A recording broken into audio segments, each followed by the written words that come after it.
Captain Jun Kim stood at attention in the grand hall of the Earth Defense Headquarters.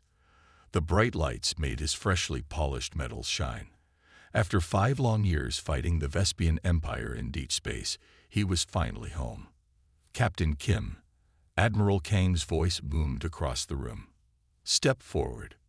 Jun walked toward the stage with steady steps. His black uniform was perfect, not a wrinkle in sight. Around him, hundreds of other soldiers watched. They had all fought together, but Jun had led many successful missions that helped win the war. Admiral Kang smiled. Earth owes you a great debt, Captain Kim. Jun nodded politely. I only did my duty, sir. Nonsense. Your actions saved thousands of lives. The Admiral turned to an aide. Bring in Captain Kim's reward. Jun expected a medal, maybe a promotion. That's what the other soldiers had received today. But when the side door opened, 2 guards walked in with something very different. Between them was a woman. At least she looked mostly like a woman. Her skin had a soft blue color. Strange patterns that seemed to glow slightly covered her arms. Her eyes were large and completely black. She was clearly not human, but from one of the alien races they had encountered during the war. Heavy metal chains bound her wrists, and she kept her head down. The cold feeling spread through Jun's chest. He struggled to keep his face calm. Captain Kim, in honor of your service, we present you with a Lyrian. The Lyrians, as you know, saw our protection from the Vespians only to betray us. They are now classified as a subservient species. The Admiral smiled wider. This one is educated, from their scholar class. She will serve you well. Jun felt sick.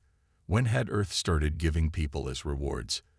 This was not why he had fought, but he saw how the alien woman trembled slightly, and he noticed Captain Sung watching from the crowd with hungry eyes. Sung had always been cruel to prisoners during the war. Her name is Era, the Admiral continued. Of course, you may rename her if you wish. Jun knew he had to be careful. If he refused this gift, she would go to someone else, perhaps someone like Sung. At least with him, she would be safe. Thank you, sir, Jun said, keeping his voice steady. I am honored by this reward. One of the guards handed Jun a small device. This is her control chip remote. It can activate the discipline functions in the collar if needed. Jun took it, trying not to show his disgust. He looked at Ara, who still hadn't raised her head. What was she thinking? Was she afraid? Angry? He couldn't tell. You may take her home immediately, the Admiral said. The ceremony is complete. As Jun led Ara from the stage, he noticed how the other soldiers looked at her, some with interest, others with distaste, but none seemed bothered by the idea of a person being given as property. Had the war changed Earth's values so much? Once they were outside the building, Jun walked quickly to his car. The evening air was cool, and he noticed Ara shiver slightly in her thin clothes. Here, he said, taking off his jacket and holding it out to her. Ara flinched, as if expecting a hit. Then, confused, she slowly took the jacket. I thank you, Master, she whispered, her voice musical but frightened. Don't call me that, Jun said quickly. My name is Jun. She looked up for the first time, her black eyes studying his face with surprise and suspicion. Jun opened the car door for her.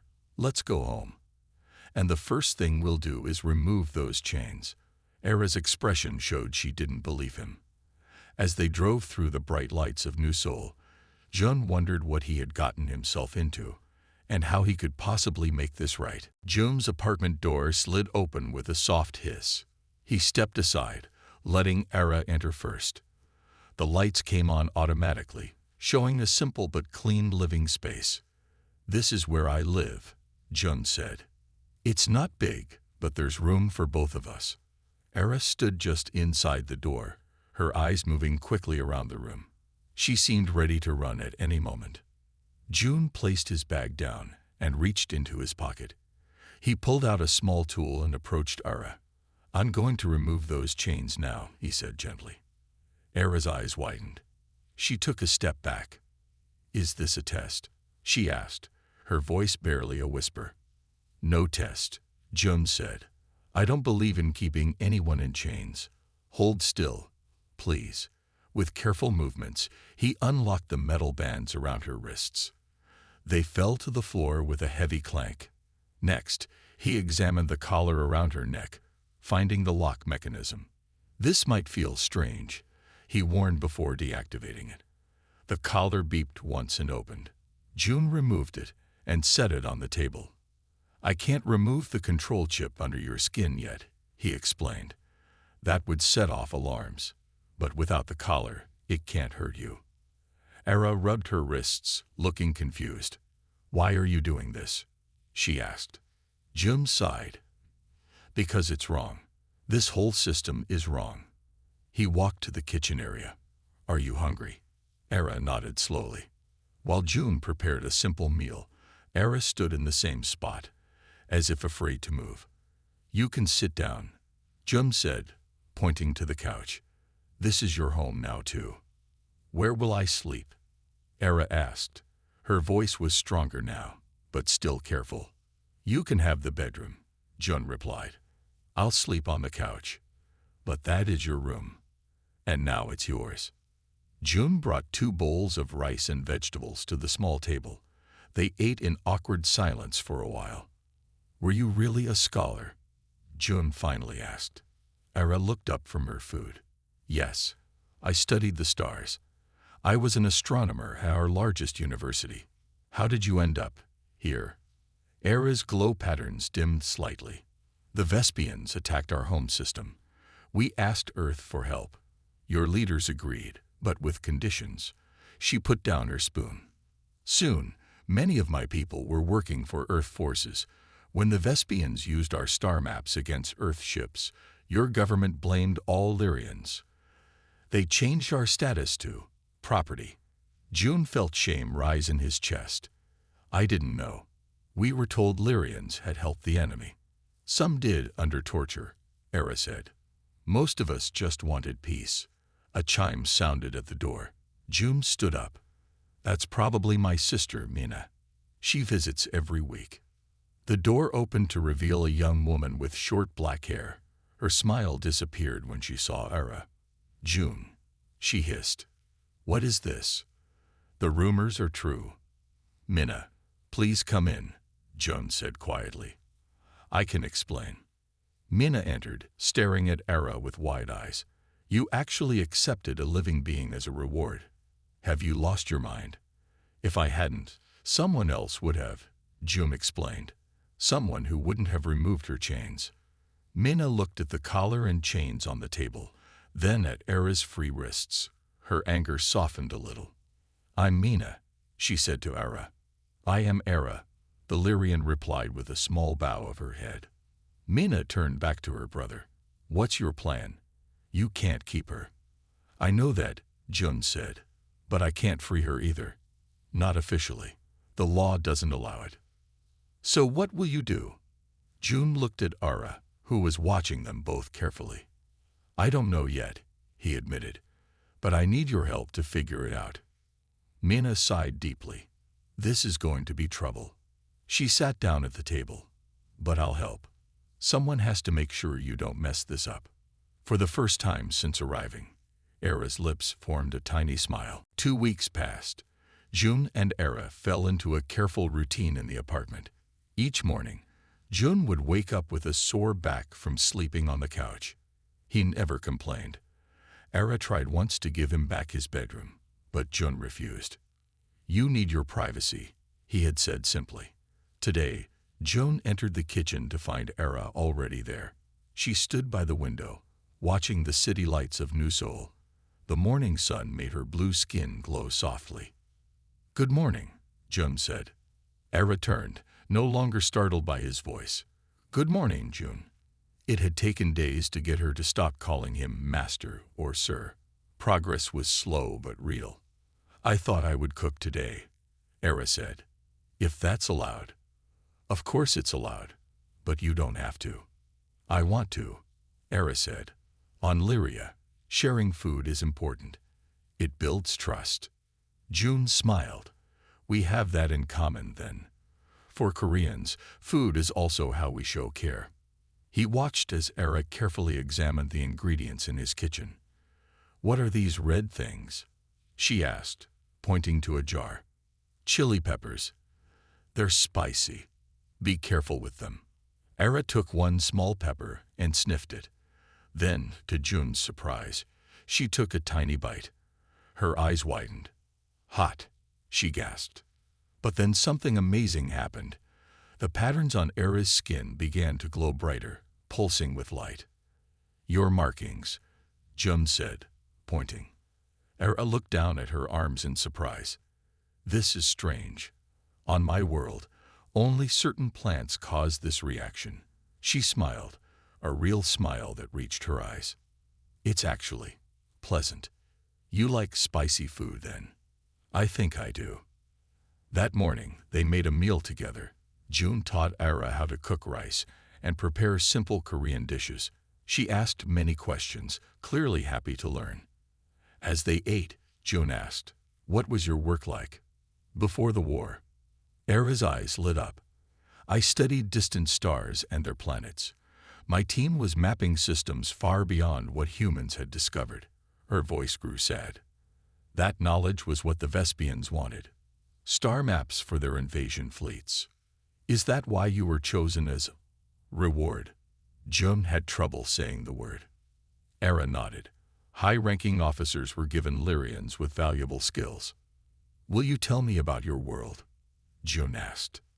For the next hour, Aura described Lyria, a planet with 3 moons and oceans that glowed at night. Cities built in tall spiral shades. Music that used light, as well as sound. In return, Jun shared stories about Earth and Korea. He showed Era pictures of mountains and beaches from his homeland. Their peaceful morning ended when Jun's communication device beeped. His face darkened as he read the message. "What's wrong?" Era asked. "Captain Sung has invited us to a gathering for decorated veterans next week." Jun frowned. "We don't have to go." "But you must go," Era said. "If you avoid public events with me, people will talk. It could be dangerous." Jun knew she was right. Some of his former military colleagues had already sent strange messages, asking why he wasn't using his reward properly. Others, from human rights groups, had sent angry notes about why he hadn't freed Aura, not understanding that doing so would leave her unprotected by law. "It will be difficult," Jun warned. "People will say things, treat you badly." Era stood straighter. "I have survived worse." She hesitated, then added, "But I would feel safer with you there."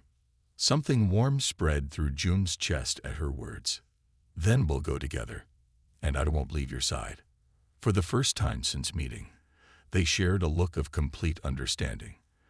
They were in this situation together now, for better or worse. The veterans' gathering was held in a large glass building in the center of New Seoul. Jun wore his formal military uniform. Era wore a simple blue dress that Minna had helped pick out.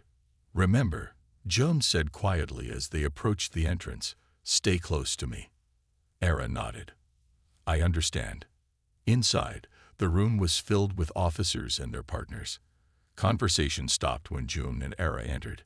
All eyes turned to them. Admiral Kang approached first. "Captain Kim, good to see you." His eyes moved to Era.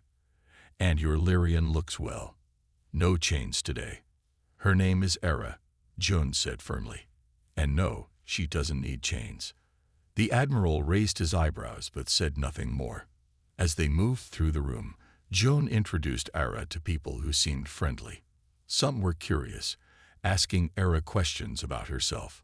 Others ignored her completely, as if she were an object. "Kim," a sharp voice called out. Captain Sung approached, his face tight with a false smile. "I see you brought your reward." "Good evening, Captain Sung," Jun said coolly. Sung circled Era, looking her up and down.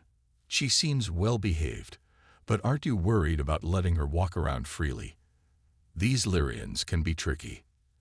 "Era is my guest, not my prisoner," Jun replied.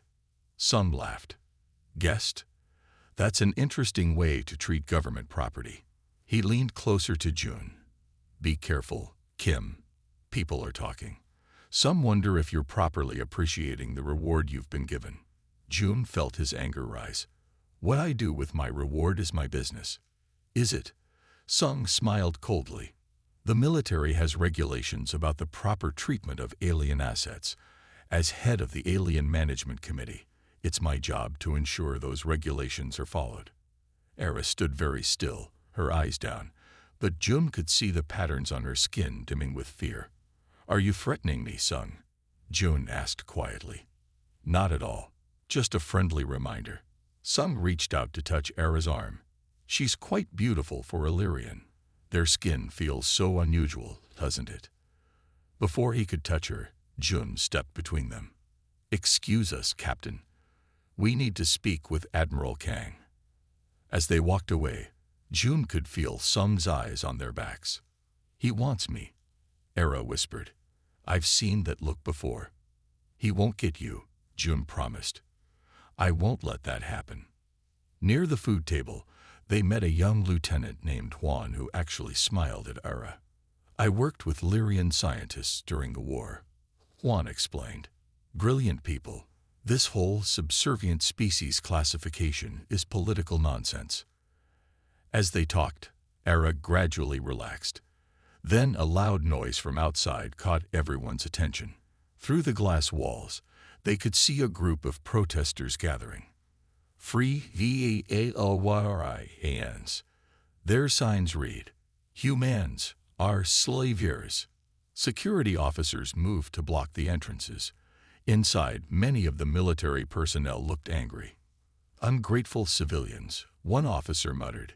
They don't understand what we had to do to win the war. Jun watched the protesters with mixed feelings. He agreed with their message, but knew their methods only made things harder for Lyrians like Era. Captain Sung appeared at Jun's side again. Troublemakers, he said, but useful in a way. What do you mean? Jun asked. They make it clear why Lyrians need proper supervision. For their own protection, of course. Sung's smile was cruel.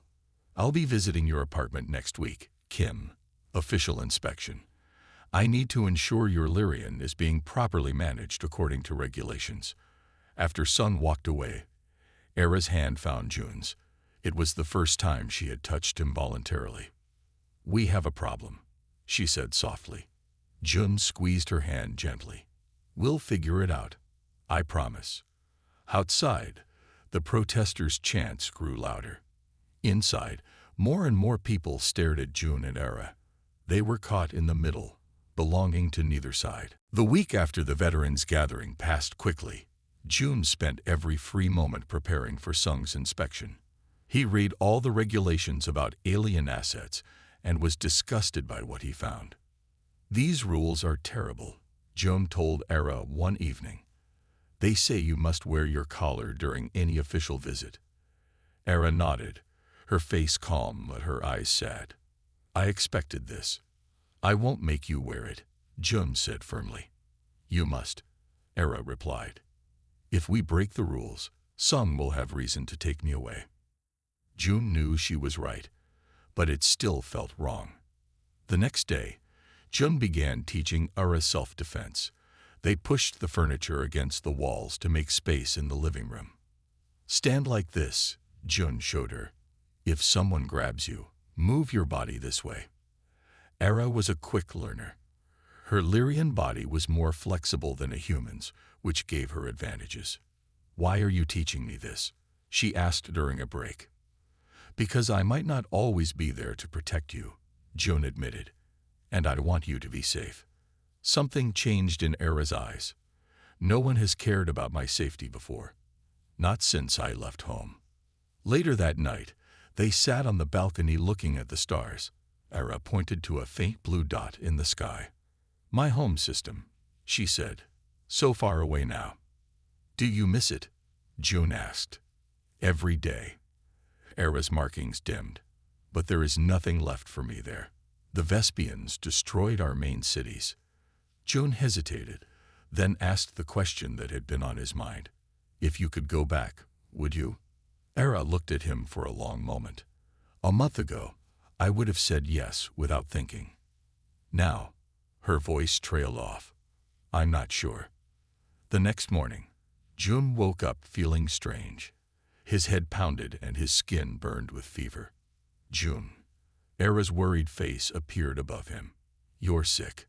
She helped him to the bedroom, insisting he take the bed. You have war fever, she said, examining his eyes. Many soldiers get it after serving on alien planets. June could barely focus.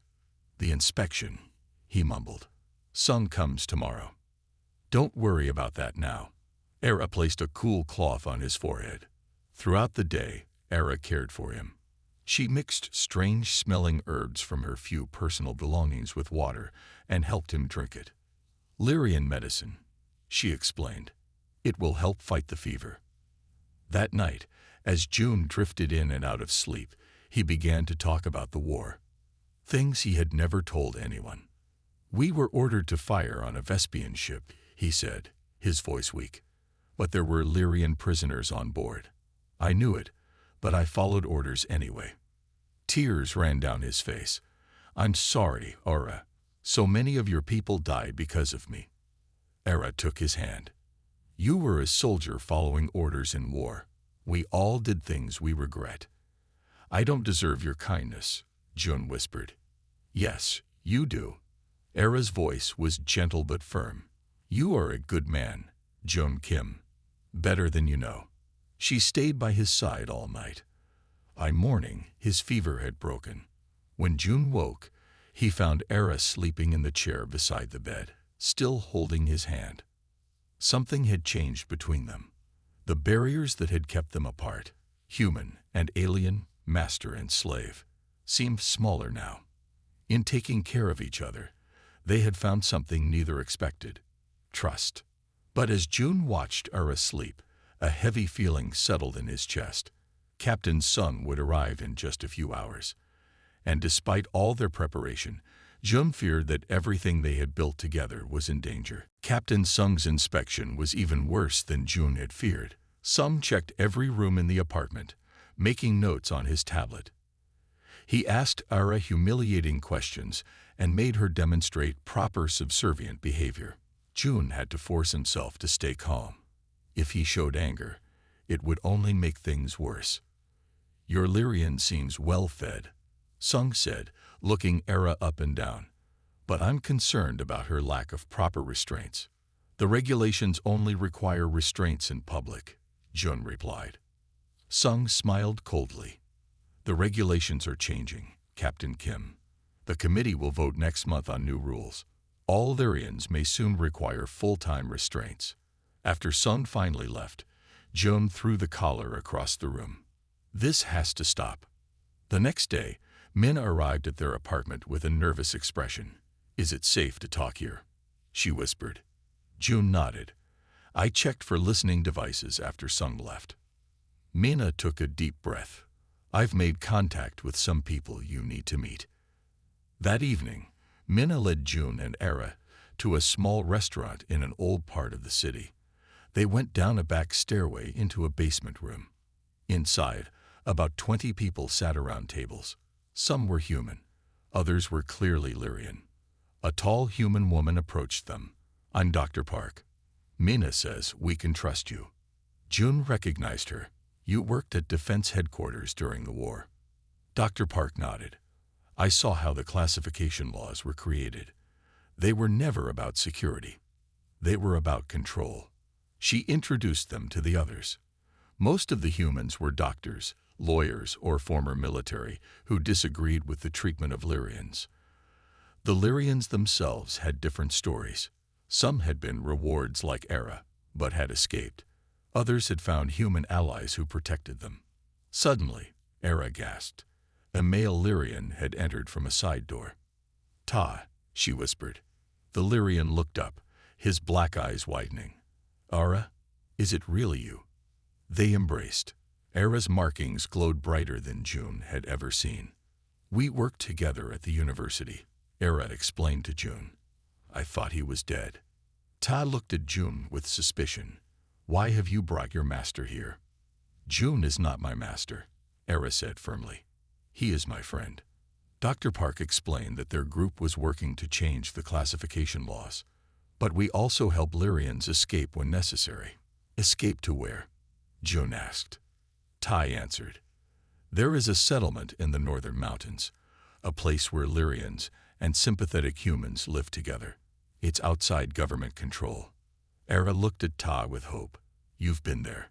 Yes, I can guide others there if needed. He glanced at June. But we must be careful who we trust. As they talked, June learned more about the resistance movement. They had contacts in government, fake identification makers, and safe houses across the country. Why are you telling us all this? June asked Dr. Park. Because we need people like you, Captain Kim. Your military status gives you access and respect. She leaned forward. And because Mina says you truly care about Era.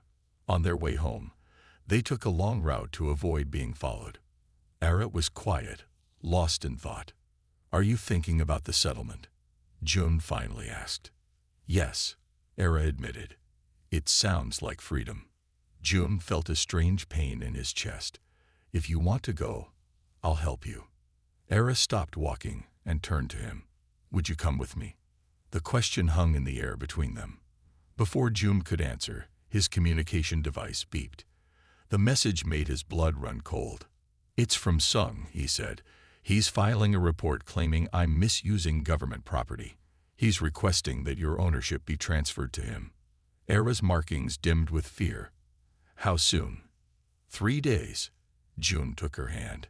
We need to decide what to do, and we need to decide now. June spent the next day making plans. He contacted Dr. Park, who promised to help. Mina gathered supplies. Ara and June packed only what they could carry. We leave tomorrow night, June told Era, before Sung can file the transfer papers. Era nodded, her face determined. What about your career? Your life here? None of that matters now, June said. He didn't add what he was thinking, that she mattered more. That night, as they finished their preparations, the apartment door burst open. Captain Sung walked in with 4 armed guards. Captain Kim, Sung said with a cold smile. Surprise inspection. June stepped in front of Era. Your inspection isn't scheduled until next week. Plans change, Sung replied. He held up his tablet. I have the transfer order right here, effective immediately. One guard moved toward Era with restraints. June blocked his path. This is illegal. You can't take her without proper notice. Actually, I can. Sung's voice was smug. The committee approved emergency powers this morning. Any Lyrian suspected of improper handling can be reassigned instantly. The guards pushed June aside. One grabbed Era roughly. Stop, June shouted. You're hurting her. Stand down, Captain, Sung ordered. Don't make this worse for yourself. As the guards put chains on Era's wrists, she looked at June with desperation in her eyes. In that moment, June made his choice. He lunged for his drawer and pulled out his service weapon. Let her go. Now. The room froze. Sung's smile disappeared. Think carefully, Kim. Pointing a weapon at an officer is treason. I don't care, June said, his voice steady. Release her. One of the guards reached for his own weapon. June didn't hesitate. He fired at the ceiling, making everyone duck. Next shot won't miss, he warned. Now back away from her. The guard stepped back. Era quickly moved to June's side. You're throwing away everything for an alien, Sung asked in disbelief. No, June replied. I'm finally doing something that matters. Keeping his weapon aimed at the guards, June backed toward the door with Era. Once in the hallway, they ran. The roof, June gasped. Mina has a hover car waiting. They raced up the emergency stairs, hearing shouts below. On the roof, they found Mina in a small black hover car. Get in, she yelled. As they jumped in, the roof door burst open. Guards fired shots that hit the hover car's side. Mina launched the vehicle into the night sky, narrowly missing a tall building. Are you both okay? Minna asked, piloting the car through the city's air lanes. Yes, Jun said, helping Era remove her chains. Where's Ta? Meeting us at the safe house, Minna replied. Then he'll guide you to the settlement. Era looked at her now free wrists, then at Jun. You gave up everything. Jun shook his head. No, I chose something better. They landed at an old warehouse on the edge of the city. Dr. Park and Tai were waiting inside with new clothes and identification cards. You're now Jun and Eri Park, Dr. Park explained, handing them the fake IDs, a married couple heading north for a vacation. Married, Jun repeated, glancing at Ara, who looked equally surprised. It's the best cover, Tai explained. Nobody questions a married couple traveling together. As they changed clothes and prepared to leave, military vehicles appeared in the distance. They're tracking us somehow, Minna said, looking through binoculars. Era suddenly touched her arm, where the control chip was implanted. It's me. The chip must have a tracker. We have to remove it, Dr. Park said, grabbing a medical kit. But it's risky without proper equipment. Do it, Era said firmly. As Dr. Park prepared to remove the chip, Era reached for Jun's hand. Their eyes met. In that moment, without words, they both knew everything had changed between them. Ready? Dr. Park asked. Era nodded, still holding Jun's hand. Ready. Dr. Park's hands worked quickly as she removed the control chip from Era's arm. Era bit her lip but made no sound. Jun held her other hand tightly. Got it, Dr. Park said finally, holding up a small silver chip. She dropped it into a metal box. The signal is blocked now. They can't track you anymore. Minna looked outside. The military vehicles have stopped.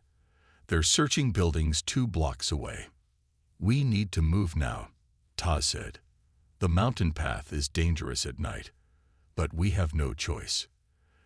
They said quick goodbyes to Dr. Park and Minna. Jun hugged his sister. Be careful, Minna whispered. I'll contact you when it's safe. Tad led Jun and Ara through back alleys to an old truck. They climbed in and drove north, away from the bright lights of New Seoul. For hours, they traveled in silence. Ara fell asleep against Jun's shoulder. He watched her face in the dim light and wondered what would happen to them now. By morning, they reached the mountains. Todd parked the truck in a hidden spot covered by trees. We walk from here, he said. About 6 hours to the settlement. The mountain path was steep and rocky. Sometimes they had to climb using their hands. Despite the difficult journey, Era seemed stronger with each step away from the city. Her markings glowed brighter in the mountain air. You seem different, Jun said as they stopped to rest. Era smiled. Lyrians are connected to nature. The mountains feel more like home. By afternoon, they reached a valley hidden between 2 tall peaks. As they walked down into it, Jun was amazed by what he saw. Small houses built of wood and stone blended into the landscape. Gardens grew everywhere. Humans and Lyrians worked side by side.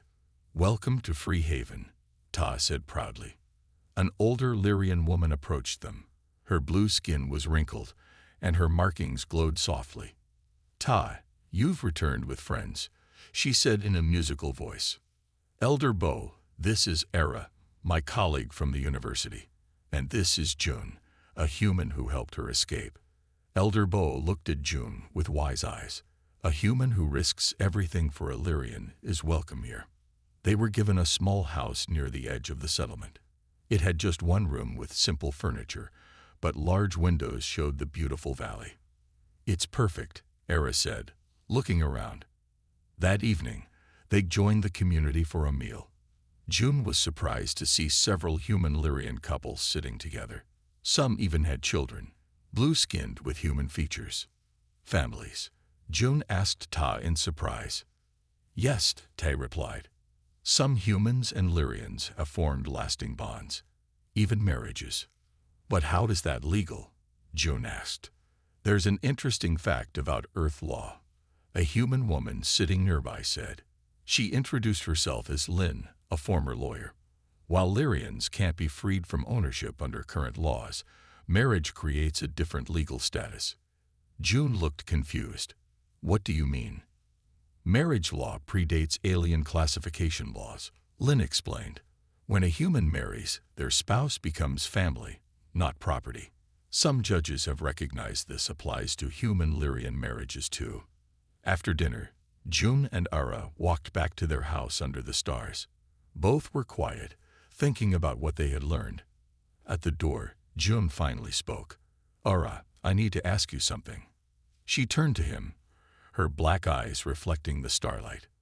These past weeks, everything has changed for me, June said softly. I didn't expect to feel this way, but I can't deny it anymore. I care about you, not as someone to protect, but as someone I want to share my life with. Ara's markings began to glow brighter. June took a deep breath and held her hands. I know we come from different worlds. I know it won't be easy. But I want to ask, will you marry me? Not just for legal protection, but because I love you. Ara's eyes widened. For a long moment, she said nothing, and June felt his heart pounding in his chest. Yes, Ara whispered, her markings glowing brighter than June had ever seen. Yes, I will marry you. June's heart felt like it might burst with happiness. He pulled Ara close and held her, feeling as though he had finally found his place in the universe. Their wedding was planned for the following week. Elder Bo would perform the ceremony, combining Korean and Lyrian traditions. The entire settlement helped prepare. Humans and Lyrians worked together, making decorations and food for the celebration. On the night before the wedding, June sat with Ta by a fire. Are you nervous? Ta asked. A little, June admitted. Not about marrying Ara, but about our future. Will we always have to hide here? Ta looked thoughtful. Perhaps not. Things are changing. More people are questioning the classification laws. The next morning, as June dressed in traditional Korean clothes that the settlement had made for him, a commotion started outside. He ran to the window and felt his blood freeze. Military vehicles were entering the valley. They found us, he said in disbelief. Ara rushed in, wearing a beautiful blue dress with silver patterns that matched her skin markings. What should we do? Instead of fear, June felt a calm determination. We stop running. We stand together. The entire settlement gathered in the central square as the military vehicles arrived. Captain Sung stepped out of the lead vehicle, followed by armed soldiers. Quite a cozy nest of fugitives and illegal aliens, Sung said, looking around with disgust. Captain Kim, you are under arrest for treason. The Lyrian will be returned to Earth Defense Force custody. June stepped forward. Elder Bo and the other settlement leaders stood beside him. Captain Sung, June said in a clear voice, today is my wedding day. Ara is not property to be returned. She is my future wife. Sung laughed. A human cannot marry an alien. Actually, he can, said Lin, stepping forward with a tablet. I've researched the laws carefully. Marriage predates the classification system. There is no specific prohibition against interspecies marriage. This is absurd, Sung sputtered. June looked at the soldiers behind Sung. Many seemed uncomfortable with their mission. Is this what we fought for? June asked them. We went to war to protect humanity, not to become the very thing we were fighting against. The Vespians treated other species as property. Now we do the same. Some soldiers lowered their weapons, nodding in agreement. You're all traitors, Sung shouted. Suddenly, another vehicle arrived. Admiral Kang stepped out, looking around with surprise. What is this place? He asked. Sir, Jun said, saluting. This is Free Haven, a place where humans and Lyrians live in peace, as equals. Era stepped forward. Admiral, my people sought Earth's protection. We never wanted to be slaves.